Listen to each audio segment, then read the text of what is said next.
individual member to make the decision that makes the most sense for their constituents. But Mike Johnson and House Republicans are not in a position to lecture anyone about decorum. Not with this president, who's completely and totally out of control in every way possible, has broken every norm, is corrupting his office, and is running a Trump cartel. And unfortunately, House Republicans have decided that rather than be a separate and co-equal branch of government, they just run around focusing their attention on being a reckless rubber stamp for Donald Trump's extreme agenda. So we definitely aren't going to be lectured by any of our Republican colleagues about anything, anytime, anywhere. And quickly, Gang of Eight briefing at 3 p.m. on Iran. What are your thoughts again on where this could be possibly leading with potential U.S. military action in Iran? The American people understand that under no circumstances should the Trump administration get us into another failed, foreign, forever war when we know the outcome, particularly in the Middle East. It's going to cost American lives. It's not going to lead to any decisive resolution. And it's going to waste taxpayer dollars that should be spent making life better for the American people. Congress needs to act and authorize military force before any military action is taken by Donald Trump and his administration.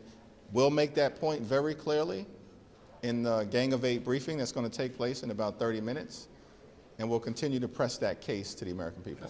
Thanks. Yeah. Sorry. Yeah. Thank you, Mr. Lear. You know, given how polarized the nation is, you all are staunchly opposed to the president and his agenda. Republicans support him, you know, emphatically. What's the value of this speech in modern times? Just can you kind of reflect on what this speech provides to the American people, given how polarized the nation is? Well, Donald Trump should use this opportunity to apologize to the American people for breaking every single promise that he made, particularly his promise to lower the high cost of living on day one. We didn't set that standard. Donald Trump set that standard. And now he's running around the country claiming that the affordability crisis is a hoax. Nobody out there in America believes it's a hoax, because far too many people are struggling to live paycheck to paycheck, cannot thrive, and can barely survive, even though they're working hard and they're playing by the rules. Now, any reasonable president whose numbers are in the basement right now, I mean, these poll numbers for Donald Trump are like an extinction level event for him. He's like minus 40 plus with independents. Latino voters are leaving him. Young voters are leaving him. Working class white voters are leaving him. Independents have abandoned him a long time ago in this presidency.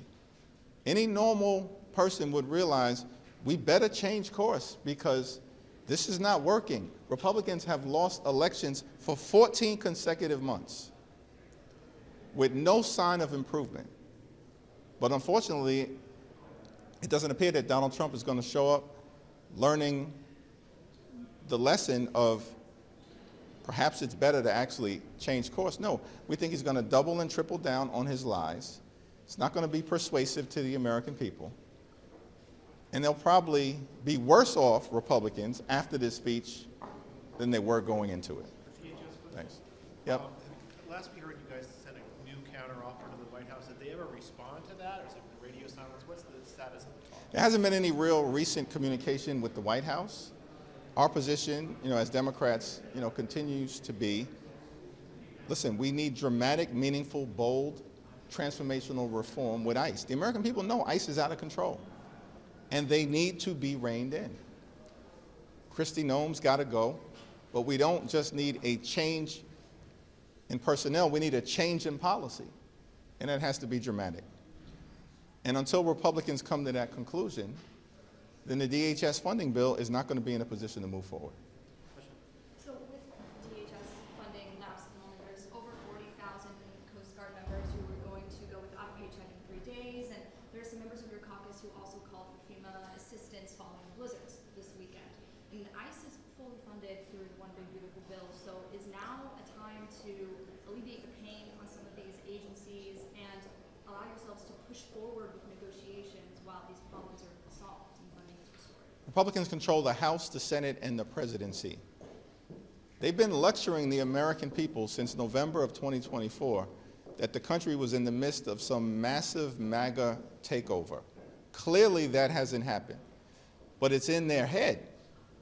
And so the notion that when the government either fully shuts down, which took place during the 43-day Trump Republican shutdown in the fall, or the DHS shutdown, is the fault of anyone other than Republicans, nobody's buying it.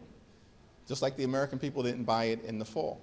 Republicans have made an intentional decision that they would rather shut down FEMA, shut down the Coast Guard, and shut down TSA than actually reform ICE and get them under control so that ICE agents behave like every other law enforcement agency in the country. That's all we're asking for. Conduct yourself in a manner consistent with every other law enforcement agency in the country. And unfortunately, Republicans, at least to date, have been reluctant to do it. But the American people have abandoned them, even on immigration enforcement, where Donald Trump's public approval ratings are way underwater on an issue that he thought was his signature issue. That's gone, just like the rest of his presidency. With regard to Iran, is there anything you anticipate that you could hear that would allow the Democrats to support military action in Iran? The American people are of the view, first of all, let's be clear about Iran. There was a military strike executed by Donald Trump last year. We were told that the nuclear program in Iran had been completely and totally obliterated. Not my words, Donald Trump's words. And so now we're to believe that there's an exigent circumstance where Donald Trump may need to strike militarily in order to prevent Iran, presumably, from achieving its nuclear ambitions. Wait, what happened to Iran's nuclear program being completely and totally obliterated? Donald Trump's words, not our words. Clearly he was lying to the American people, or he's lying right now. And so there's nothing that he can say to the American people that will have any degree of credibility at this point in time. I'm interested, and I'll listen to what members of his administration are going to say at this secure briefing. But I also plan to press them on the claim that Donald Trump himself made about the Iranian nuclear program and what the great urgency is right now that you've assembled an armada, potentially dragging America into another failed, foreign, forever war that is doomed to hurt the American people, not help us. Thank you, everyone. Thank you, Mr.